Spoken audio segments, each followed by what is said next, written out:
దళిత హిందువులు దళిత క్రైస్తవులు టాపిక్ ఒకటే కాదు. ఆల్రెడీ వర్గీకరణ అంశాన్ని, అంత పెద్ద అంశాన్ని, అంత పెద్ద ఉద్యమాన్ని గత 30 ఏళ్లుగా రాజకీయం చేసుకుంటూ వచ్చారు మన కేంద్ర మరియు రాష్ట్ర పొలిటికల్ పార్టీస్. ఎవరికి నచ్చినట్టు వాడు కేంద్ర రాష్ట్ర ప్రభుత్వాల పరిధిలో లేదని తెలిసినప్పటికీ కూడా మేము వర్గీకరణ చేస్తామని, కేంద్ర ప్రభుత్వం తోటి మాత్రమే సాధ్యమని తెలిసి కూడా మేము వర్గీకరణ చేస్తామని ఒకళ్ళు, లేదు మేము వర్గీకరణ వ్యతిరేకమని ఒకళ్ళు స్టాండ్ తీసుకోవడం జరిగింది. అంటే వీళ్ళందరూ కూడా ఏం చేశారంటే ఎక్కువ సంఖ్యలో జనాభాలో ఎక్కువ సంఖ్యలో ఉన్నటువంటి మాలల్ని మాదిగల్ని ఎప్పటికప్పుడు విడదీసి ఉంచే విధంగా వాళ్ళ యొక్క ఓట్లను వాళ్ళ పార్టీలకు పడే విధంగా రాజకీయ బుజ్జగింపులు చేయడం కొరకు ఈ యొక్క వర్గీకరణ అంశాన్ని వాడుతున్నారు. కాబట్టి దళిత క్రైస్తవుల అంశాన్ని కూడా వాడుకోవడానికి గ్యారంటీ ఏం లేదు, ఖచ్చితంగా వాడుకుంటారు. ఏ విధంగా అయితే ఈ రోజు గౌరవ సుప్రీంకోర్టు ఎవరి మెడలో వాని పామేసినట్టు ఇన్ని రోజులు వాగ్దానాలు చేశారు, ఇప్పుడు అమలు పరచండి, రాష్ట్రం పరిధిలో ఉంది కాబట్టి. అదే విధంగా రాబోయే రోజుల్లో ఆల్రెడీ కేసు నడుస్తుంది.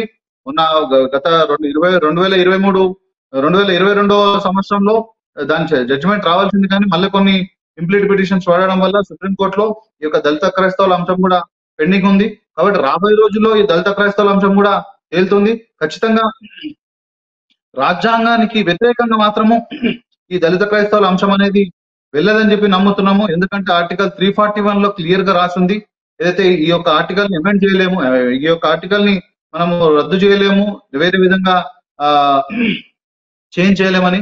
కొంతవరకు అమెండ్ చేసుకోవచ్చు, అమెండ్ చేసుకొని దాంట్లో కొంత మార్పులు చేసుకోవచ్చు తప్ప పూర్తిగా దాని బేసిక్ స్ట్రక్చర్ ని చేయలేమని చెప్పి. కాబట్టి క్లియర్ గా ఆర్టికల్ 341 మరియు 1950 ప్రెసిడెన్షియల్ ఆర్డర్ లో క్లియర్ గా ఉంది. బాబాసాహెబ్ అంబేద్కర్ గారి ఆకాంక్ష కూడా అదే.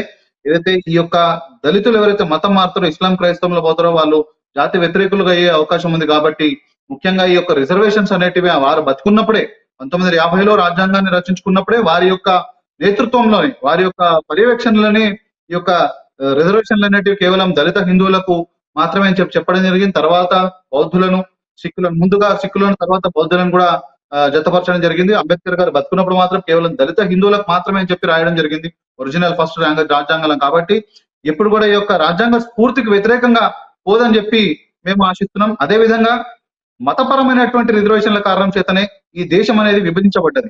కాబట్టి దళితుల రిజర్వేషన్లలో కానీ ఇంకే రిజర్వేషన్లలో కానీ మతపరమైన రిజర్వేషన్లు రావడం అనేది ఎప్పటికైనా దేశ అస్తిత్వానికే దెబ్బతీసే ప్రమాదం ఉంది. కాబట్టి మతపరమైన రిజర్వేషన్లను సుప్రీంకోర్టు ఒప్పుకోదని చెప్పి మేము ఆశిస్తున్నాం.